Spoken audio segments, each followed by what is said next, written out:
Welcome back to another episode of Radical Responsibility Revolution. I'm Debbie Dobbins, and today we're going to have a little different conversation because it's not about money today. It's not about mindset. It's not about frequency.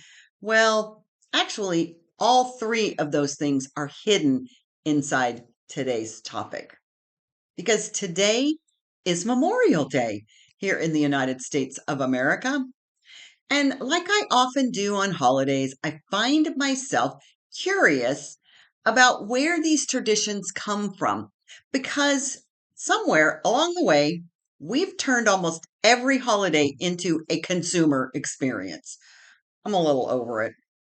Christmas became shopping, Valentine's Day became candy, Easter became eggs and baskets, and Memorial Day?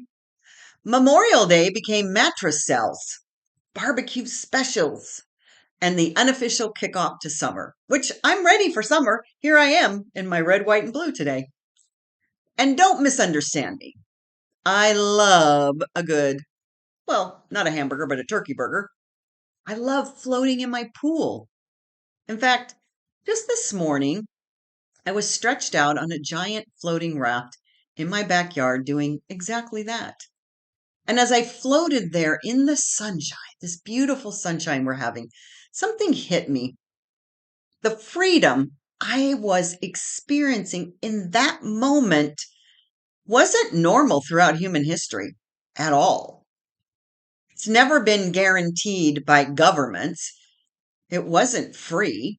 I have the ability to own my own property, to sit in my own backyard, to drive whatever I want, to worship or not worship, to speak my mind, which I often do, to vote, to start a business, to own two cell phones if I want. One just sits in a drawer.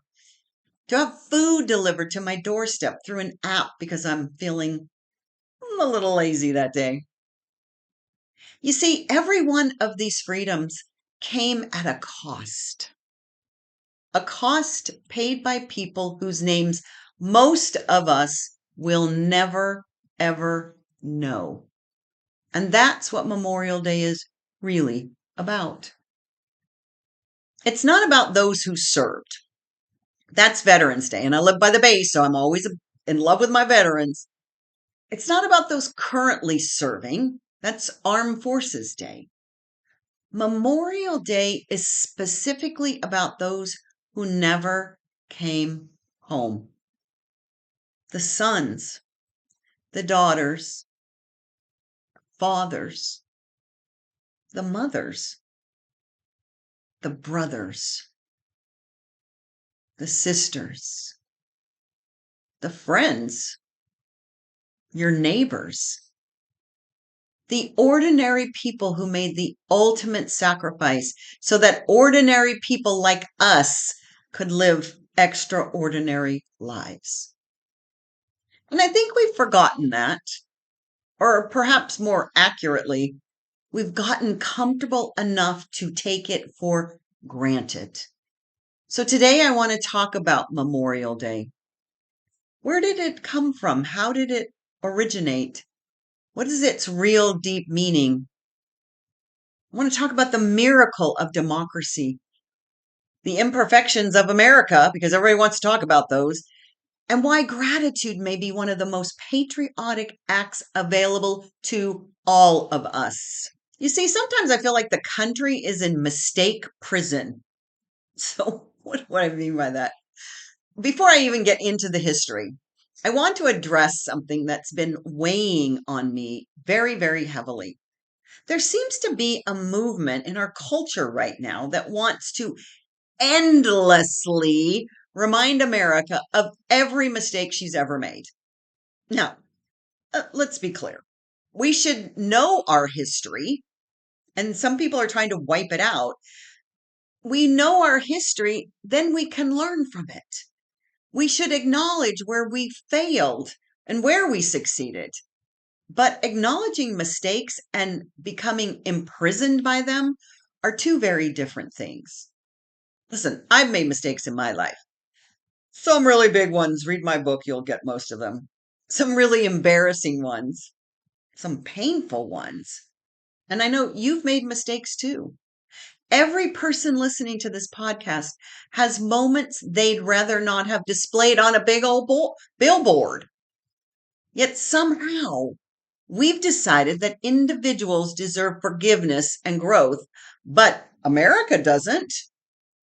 We've put our country in what I call mistake prison. No parole, no redemption, no acknowledgement of progress, no recognition of how far we actually have come. Just these endless reminders of where we've been and how bad we are. So imagine for a second you being judged forever by the worst moment of your life. Oof, I don't want that, thank you. Imagine if every accomplishment, every lesson learned, every act of growth was completely erased because someone kept replaying your lowest moment on an endless loop. That's what some people are doing in this country right now. Would that be fair? Of course not. And yet, that's increasingly how people are talking about America. Not as a nation that has struggled, stumbled, learned, evolved, and expanded liberty, but as a nation frozen in its worst chapters. The Civil War was one of those chapters, perhaps the darkest chapter, depending on who you ask. More Americans died in the Civil War than any other conflict in our history. It pitted brother against brother, neighbor against neighbor. Families were divided and communities were shattered. And if that doesn't sound like what is happening right now in today's world, I don't know. It's very interesting how history can repeat itself. But here's the thing, in spite of that unimaginable suffering, there emerged something remarkable. Not perfection, but healing. Not uniformity, but reconciliation. Certainly not forgetting, at least I'll never forget it, but remembering in a way that allowed a nation to move forward. Memorial Day was born from that spirit. So let's bring that spirit here today. You know, it's really so fascinating every time I do a video about a holiday, women are involved because women create remembrance. One of the things I find fascinating about Memorial Day is that, like so many meaningful traditions, women were once again at the center of it. After the Civil War, communities throughout the South, yes, the South that got defeated, began decorating the graves of fallen soldiers with flowers. The National Cemetery Administration credits a woman named Mary Ann Williams of Columbus, Georgia, deep in the heart of the South, and the Ladies Memorial Association with helping establish this idea of an annual day dedicated to decorating soldiers' graves. That's how it started. Think about that. After unimaginable devastation, women looked at the graves. They looked at loss. They looked at the suffering. And the response wasn't vengeance. It wasn't protesting. It wasn't striking out. It wasn't political warfare. It wasn't social media outrage. Gee, that would have been interesting.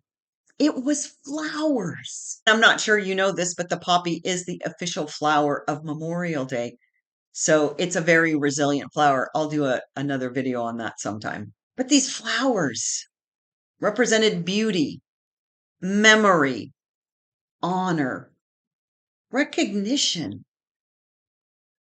It's interesting because women have always possessed this extraordinary ability to bring meaning to tragedy, to create ritual from pain, to create remembrance from deep, deep loss, to create healing from heartbreak. These original observances were very simple. People gathered, they visited cemeteries, They decorated graves. They remembered those who had sacrificed everything, everything. There weren't any sponsorships, no merchandise, no hashtags, just gratitude. And it seems to me that's what we need more of today, gratitude. So, what Memorial Day actually is not what we are celebrating, although it's fun. I love a good backyard party. The first national observance was on May 30th, 1868, when General John A. Logan declared what was then called Decoration Day because they were decorating the graves.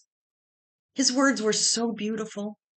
He encouraged Americans to gather around the sacred remains of fallen soldiers, to place flowers on their graves, to raise the flag they saved from dishonor, and to remember the widows and the orphans they left behind, because that is also a sacrifice. So over time, Decoration Day evolved into Memorial Day. The World Wars expanded its meaning beyond Civil War soldiers. And eventually, it has become a day that we know today to honor all Americans who've died while serving in the military. That's what it's about today. Volunteers still place American flags on graves in national cemeteries all over the country. At 3 p.m., Congress encourages a national moment of remembrance. The flag flies at half staff until noon. I don't know if you knew that. Taps is played. Families gather. Stories are told. And hopefully, somewhere between the hot dogs and the swimming pools, someone pauses long enough to remember why they can enjoy those things in the first place. This beautiful miracle of democracy is not here freely. It happened because these people, these men and women, gave their ultimate sacrifice. And of course, this year feels especially meaningful because we're approaching America's 250th birthday. I remember the bicentennial in 1776. I was 21 years old. America turned 200. The entire country seemed to understand that surviving this 200 years was extraordinary. Now we're approaching 250, and whether you agree with every political decision or not, whether you're a Republican, a Democrat, an independent, a libertarian, or completely exhausted by all of them, this nation lasting 250 years is remarkable. It just is. Because freedom isn't natural in a government. It is natural to our right, our inalienable rights. But throughout history, most people lived under kings. And no, we don't have a king. They lived under empires and dictators and tribes and strongmen, which so many people in the world still do. The idea that ordinary citizens govern themselves was revolutionary. Oh, the Revolutionary War, imagine that. The word democracy comes from two Greek words, demos, meaning people, and kratos, meaning power. Literally, power to the people to govern themselves. Now, America is technically a constitutional republic and a representative democracy, meaning we don't vote on every law ourselves. No one would ever do that. We elect these representatives to vote on our behalf. The founders understood something really, really important. Millions of people cannot govern every issue directly. That's why we have this thing called the Congress. So they created this system where citizens choose their representatives who act on their behalf. It's imperfect. Of course it is. Human beings built it. Come on. But the principle remains revolutionary. Sadly, not every one of our representatives actually represent us. So that's a conversation. The average citizen matters in this structure. Your voice matters. Your vote matters. Your participation matters. That idea alone has changed the course of human history. But I think we've lost our way a little bit over these past 40 years. I've been watching it in some respects, definitely, absolutely. Lobbyists are now influencing our legislators, our representatives, therefore influencing policy. Money influences our political representatives. And if you think, because you're one side or the other, that special interest exists on one side or the other, they exist on both sides. It just is. This isn't a Republican problem. It's not a Democrat problem. It's a human problem. Power attracts influence. Influence attracts money. Money attracts power. And I'm not against money. You know that. I talk about it all the time. But we need to have integrity with it. Every generation since the beginning of this experiment has chosen and decided whether they'll protect the principles that matter most. But here's the thing, the existence of flaws doesn't invalidate this miracle, this beautiful miracle. The presence of corruption doesn't erase freedom. The imperfections of democracy don't make dictatorship preferable. When people say democracy is dying, I often wonder if they've ever studied places where democracy never even existed or where it did disappear. The freedoms we enjoy aren't universal to this planet. They're actually so rare, and they require constant stewardship. Not panic, not hysteria, stewardship. Responsibility, I'm all about the responsibility. Participation, gratitude. So I grew up when there was a war going on called the Vietnam War. We were watching it on television. And it's another time Vietnam reminds us that America isn't perfect. It reminds us that governments make mistakes, leaders make mistakes, citizens can disagree, policies can fail. But Vietnam also reminds us of something else. The men and women who serve are not their government's policies. Many young men were drafted. We had a draft back then, and I know that a lot of young people don't even understand what that means. The men during my era, these men my same age, they didn't choose that war. They were just told they had to go. Can you imagine right now you're 18 years old or you have an 18-year-old and they receive a notice and suddenly your future belongs to someone else? Your dreams, your plans, your safety, all placed in the hands of forces far larger than you. Yes, it was a dark time, and it was terrifying for those young men. And yet they went, and some did not come home. I know them. And those who did often returned to criticism instead of gratitude, judgment instead of appreciation, anger instead of honor. One of the beautiful changes we've made as a nation is how we treat veterans today. Because when I board an airplane, veterans are recognized, they're thanked. You see a veteran in the store and you say, "Thank you for your service." We give them priority boarding. People stand and applaud. There is this appreciation and respect and acknowledgement. You see, we learned something. We grew. Every one of these experiences, we evolved again. And we will evolve today through this next few years. It's not about perfection, it's about progress. So I always say gratitude is the gateway to everything. Gratitude is a freedom practice. And just because I teach gratitude constantly doesn't mean I won't talk about it endlessly. Not because it's nice, not because it's polite, but because gratitude changes your frequency. Gratitude changes your perception. And gratitude changes what we notice. So, Memorial Day may be one of the most powerful gratitude practices available. Gratitude for freedom immediately changes the lens through which we see our lives. So instead of focusing only on what's wrong, today notice what's right in your life. Instead of focusing only on what you're losing, notice what we've inherited, what you have, all the blessings in your life.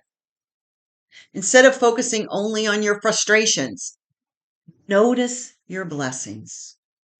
You woke up today free to disagree with me, free to turn off this podcast, free to start a business, free to move wherever you want, free to worship, free to speak, free to dream. And billions of people throughout history never had those opportunities. You are your generations before you's dream come true.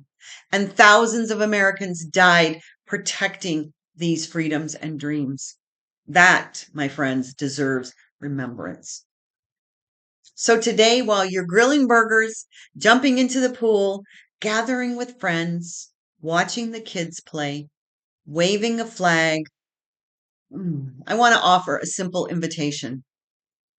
Take a moment during this time and pause just for a moment.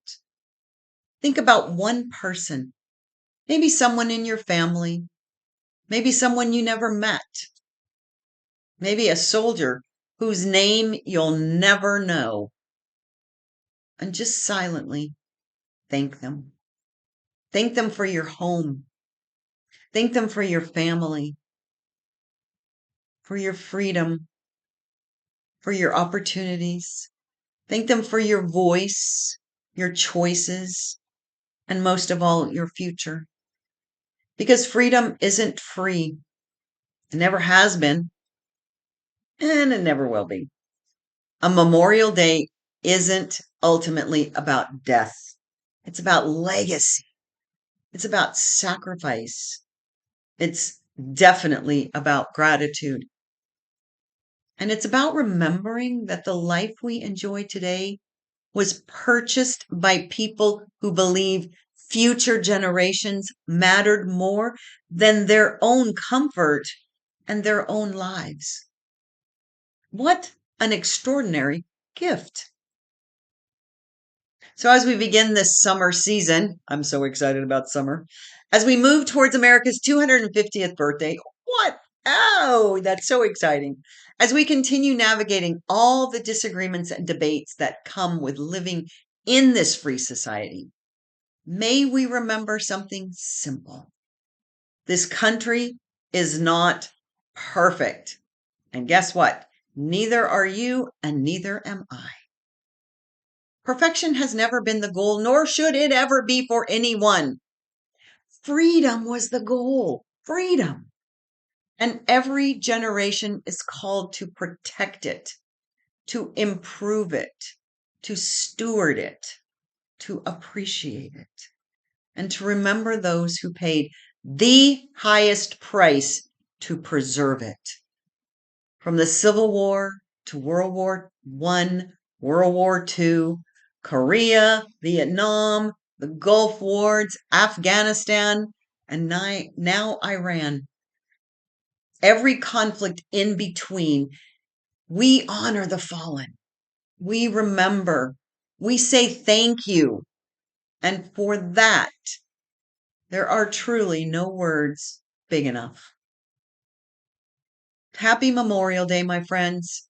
And until next time, remember, radical responsibility plus frequency equals freedom for you. See you next time.